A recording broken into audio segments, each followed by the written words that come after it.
Salut, sunt Shei și fac pariu că habar n-aveți ce zi e azi. Deși scrie în titlul videoclipului.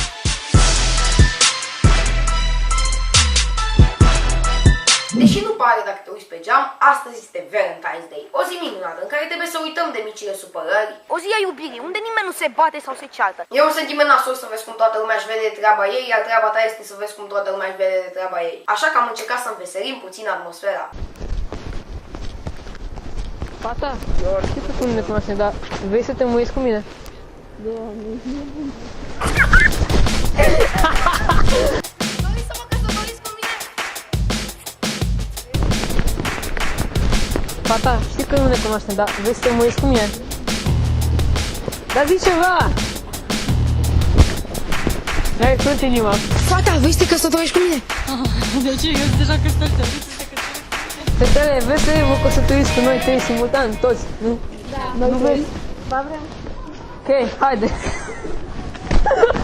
Da, cred eu că majoritatea sărbătorilor sunt doar înviești dacă cheltui mai mulți bani decât de obicei. Dar în țara noastră majoritatea nu dau 2 bani pe Sfântul Valentin. Vă sfătuiesc să faceți și voi ce am făcut eu acum, să închideți calculatorul să vă deschideți mintea. Conform acestei cărți, Sfântul Valentin...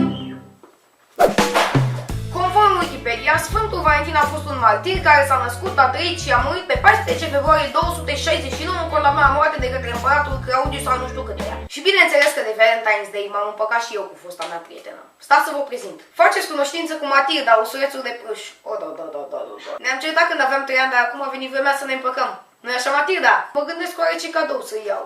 Mulți spun că iubirea la adolescenți e o prostie.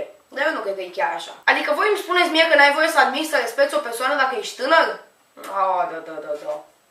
Ce mai încerca cu penone căciun de un coi? Nesimțit-o. Despărțirile sunt întotdeauna groasnice. Iubirea mea, dacă tu vrei să pleci, eu te las să te duci în p***a mării. Foștii îndrăgostiți încep să se urască, să se bârfească din senin, uitând că ei erau împreună. Băi frate, deci stai să vezi ce chestii m-am combinat. Cea mai tare fată, frate, deci eu nu m-am combinat, frate, cu ea pe interese. Fata visurilor meu, jur, nu o să mă despart de ea niciodată. Nimic în lumea asta nu mi-ar putea despărți. Auzi, mă, dar tu mai stai cu fata aia? Cine mă, eu cu curva aia? Deci ăla e Jegu Școi, e cea mai nesimțită persoană. Băi, deci am știut de la început, mă. Eu întotdeauna am tratat-o cu dispreț, e cea mai nesimțită. Ia, hai, uitați-vă la mine și spuneți-mi că n-am dreptate.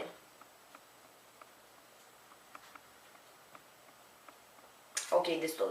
Nu văd de ce lumea nu se poate despărți și gata. Dacă stai să te gândești, foarte multe despărțiri au loc de Valentine's Day. Le-ai luat cadou nepotrivit, ți-a dat papuci. Ai uitat să te gândești la aia de dragobete, ți-a dat papuci.